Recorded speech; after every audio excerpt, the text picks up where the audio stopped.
Hello everyone, this is Dr. Sai Pranith Reddy, consultant pediatric intensivist at Paramita Women National Hospital, Madinagoda. Today I am going to discuss about topic chikungunya. ఎందుకంటే maybe ఒక few years back chikungunya was very rampant in Hyderabad, but ఈ మధ్య చాలా తగ్గింది. But again this year we are seeing lot of cases of chikungunya.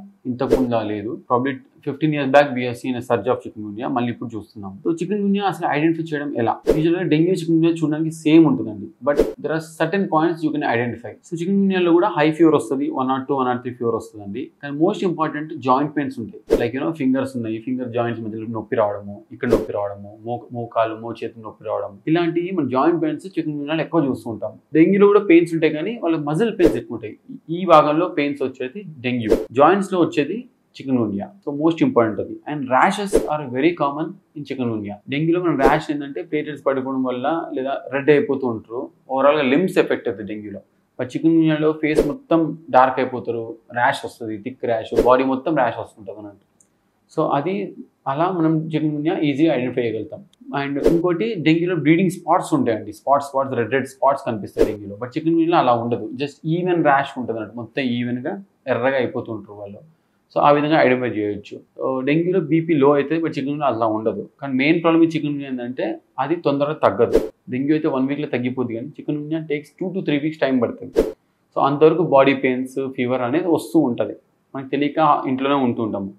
So ఇలా మీకు 2-3 days అయినా తగ్గట్లేదంటే వెంటనే హాస్పిటల్కి వెళ్తే, if you take medicines and hydration properly, even chikungunya కూడా సివియారిటీ లేకుండా హెల్ప్ అవుతుంది అన్నట్టు. సో లోవర్ ఏజ్ గ్రూప్ అంటే less than 3 months ఏజ్ గ్రూప్కి చికుంగున్యా వస్తే which is risky, life risk ఎక్కువ ఉంటుందండి.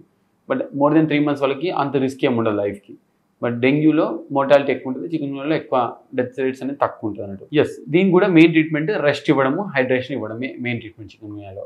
ఎక్కువ లిక్విడ్స్ తీసుకోవడము, వాటర్ తాగడము, ఓఆర్ఎస్ తాగడం వల్లనే చికుంగున్యా కాంప్లికేషన్ తగ్గే ఛాన్స్ ఉంటాయి. చికుంగున్యాలో ప్లేటెట్స్ అంత తొందరగా పడిపోవు, బట్ డెంగ్యూలో మాత్రం త్వరగా పడిపోతుంది, బీపీ కూడా త్వరగా పడిపోతుంది డెంగ్యూలో. చికుంగున్యాలో అలా ఉండదు.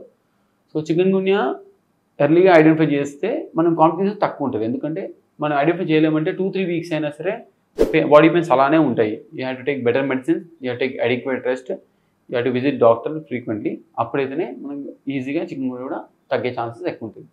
2 దోమకాటు వల్లనే వస్తుంది. సో రెండింటికి ఐడెంటిఫై చేయాల్సింది అంటే ఫీవర్, హై గ్రేడ్ ఫీవర్ ఉందంటే you have to be careful, ఇమీడియట్గా హాస్పిటల్కి వెళ్తే బెటర్ ఉంటుంది. Don't wait for 4-5 days, just wait for 2 days maximum. Try manage at home. ఈ 2 జబ్బులు ఏదైనా కానీ 2 days ఇంప్రూవ్మెంట్ లేదంటే immediately visit the nearby doctor. Thank you.